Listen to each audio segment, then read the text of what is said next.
Hey, how you doing today? I am Tequila Coleman. In today's video, I'm going to answer one of our God ordained spouse question.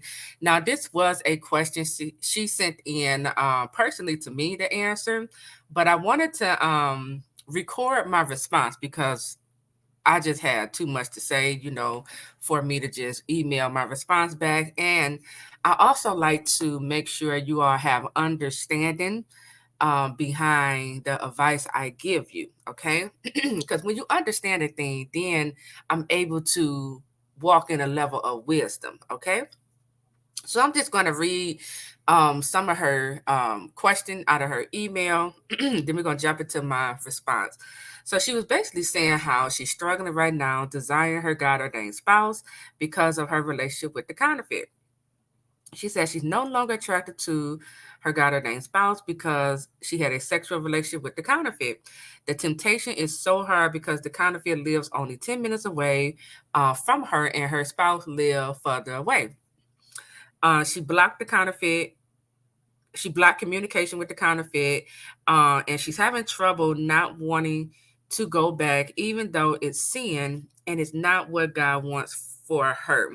So as I began to read your email, my mind immediately went to there's a lack of understanding here. Okay. Because when we understand, the purpose of a counterfeit, when we understand sin and why God doesn't want that for you, then we're able to make wise decisions. Okay.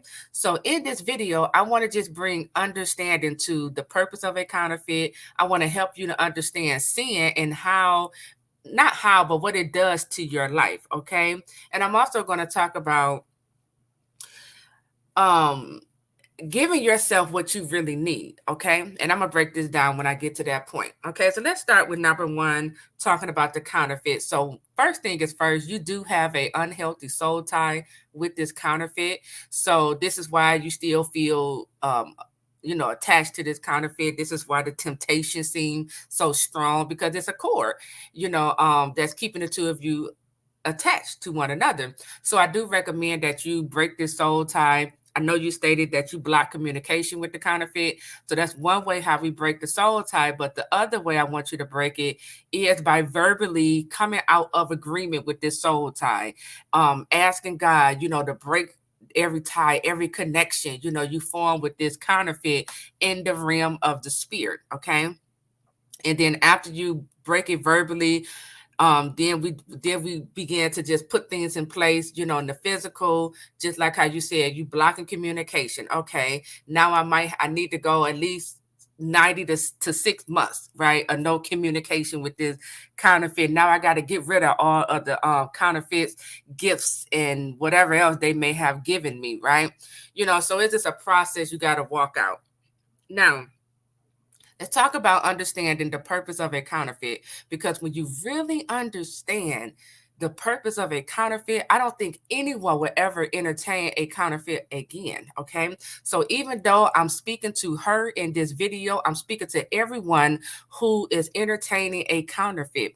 You must begin to understand that a counterfeit is sent by the devil to keep you distracted and to keep you from stepping into your purpose, and a counterfeit would try to deter you from your destiny. When you think about entertaining a counterfeit, I want you to tell yourself, if I entertain this counterfeit, I'm entertaining the devil, because that's what the counterfeit, that's their purpose. That's why they're there. The devil comes to steal, kill, and destroy. Counterfeits steal time off of your life. Counterfeit, they destroy. Okay, because some of you may have fallen for the counterfeit. You may have given your heart to a counterfeit, tried to marry a counterfeit. But let me tell you something. There's a time limit on a counterfeit relationship. And I can say this with full confidence and boldness, because if God never chose a counterfeit for you, if you don't put that counterfeit away, God is going to remove that counterfeit. Okay. So this counterfeit relationship has a time period attached to it where it's going to come crashing down, it's going to fall, it's going to end. Okay. Because God never chose this person for you. Okay, so we got to begin to understand when we entertain a counterfeit, I'm entertaining the devil. I'm actually inviting the devil into my life to come in to steal, any hope I may have, to kill my dreams, to kill my destiny, to destroy my self-esteem. Okay, because that's exactly what's going to happen, right? Now, counterfeits, they keep you in darkness and they separate you from God. Fornication, see, so wherever there's sin, God cannot be present.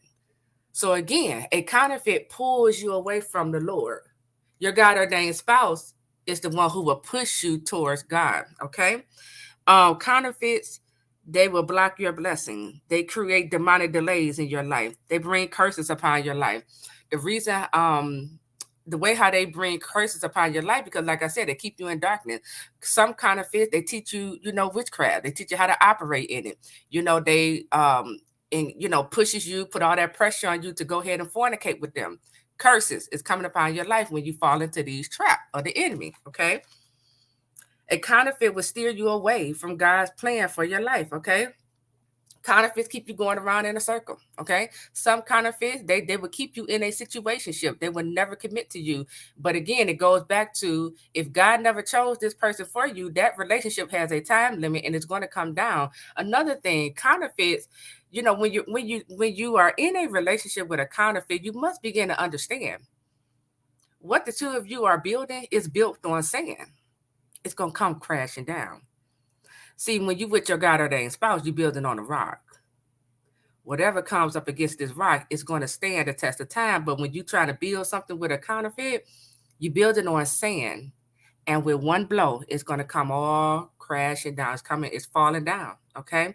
So really you wasting your time when you entertain a counterfeit. Um, Counterfeits, very selfish. They only care about themselves. With counterfeits, they bring confusion. They keep you confused and they bring confusion in your life, right? This is why when your exes start popping up and calling you from the past, right? This is why you get confused. You're like, I don't know if the ex my God ordained spouse or if my God ordained spouse is the real spouse, right? You got to understand, you got to begin to look at people's fruit, okay? Because it tells on them. Counterfeit, they would say out of their mouth, I love you, but love to them is lust. And when you begin to get serious, when you get pregnant and say, I want to keep the baby, that counterfeit say, oh, no, that wasn't in the agreement. I didn't, no, we was playing around here. This was only supposed to be a lust thing, right? And then they go, they out the door, right? And now they leave you with a broken heart. Now they leave you in depression, right? Or when you want to get married to a counterfeit, and the counterfeit is like, no, this was only supposed to be a situationship. It was never supposed to go into marriage. Now they gone, they ghosted you, disappearing. You're back with a broken heart. Now you're bitter, has a resentment in your heart, all because you entertain a counterfeit. So you must begin to understand, okay, the purpose of a counterfeit. When you entertain a counterfeit, you are entertaining the devil, okay? The counterfeit is sent on assignment to keep you so distracted, so distracted to where you don't even have time to spend time with God or even invest into your own purpose, okay?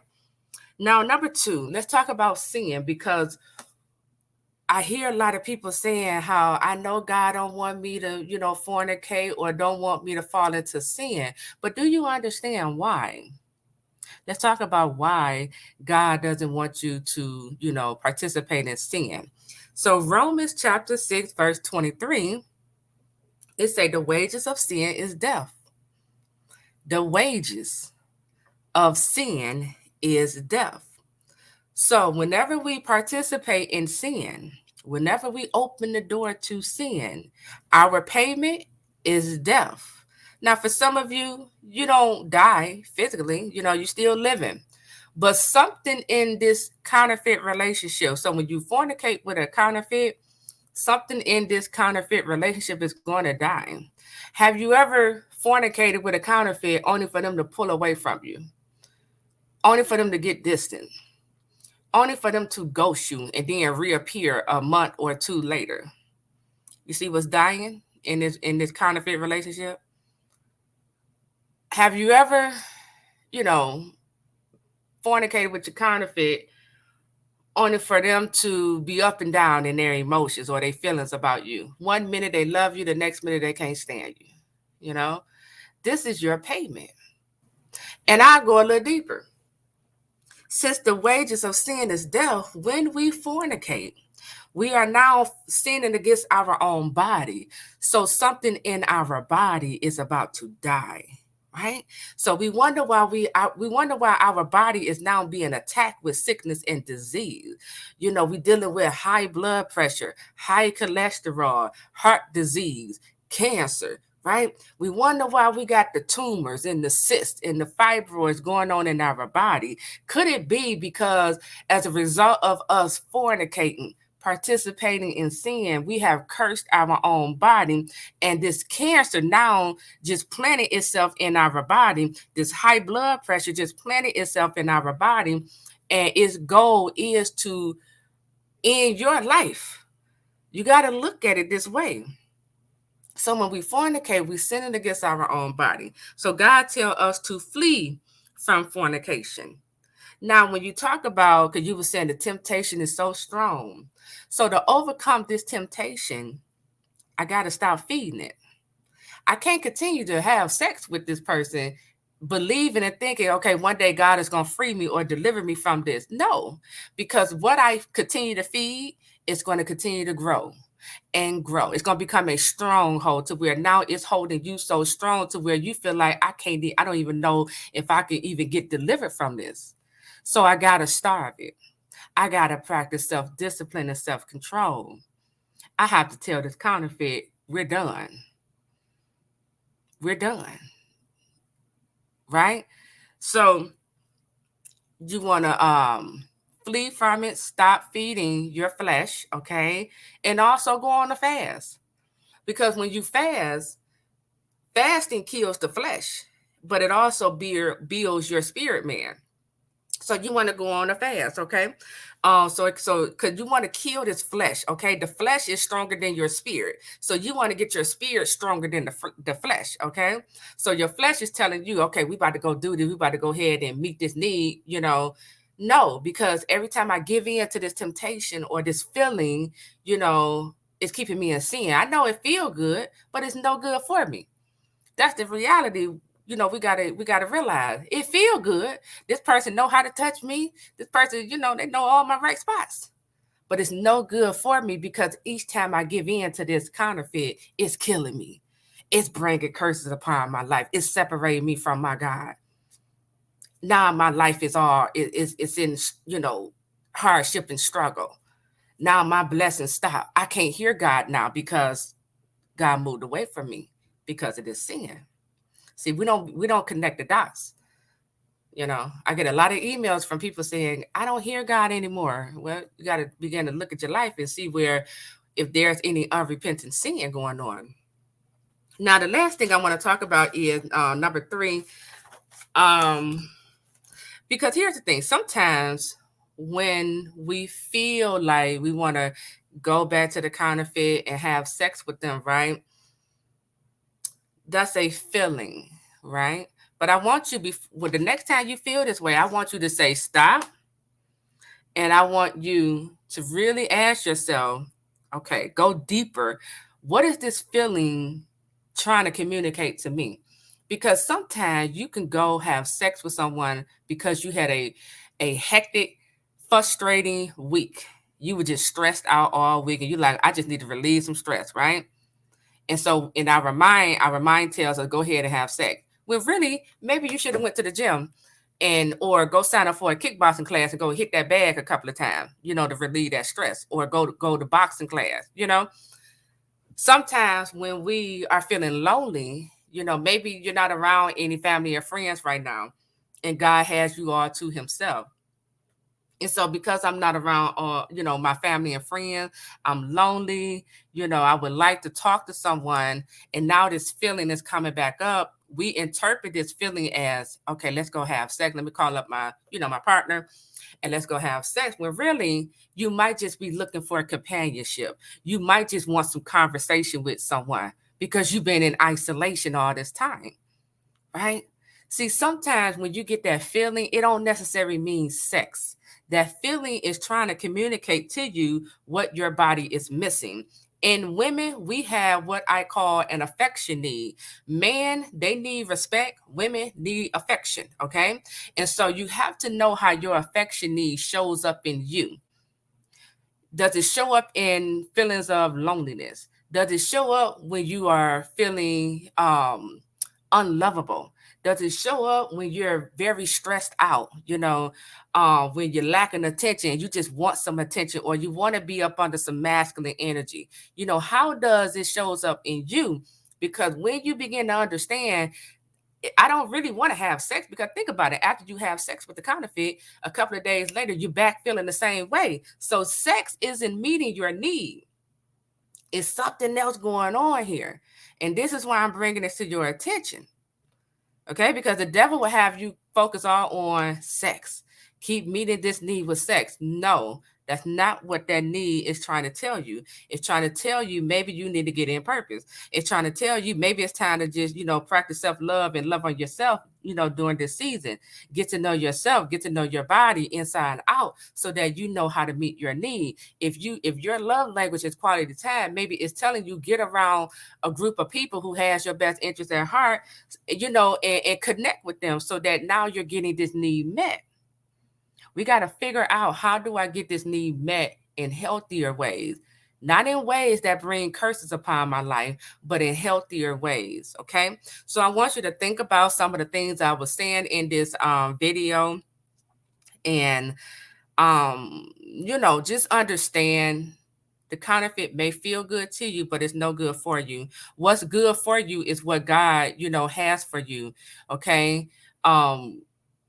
I know your God ordained spouse live further away from you, but listen, when you walk in purity, when you practice being loyal to your spouse, when you be obedient to the instructions of the Lord, He's going to bring blessings into your life. Okay. He's going to bless you for your obedience.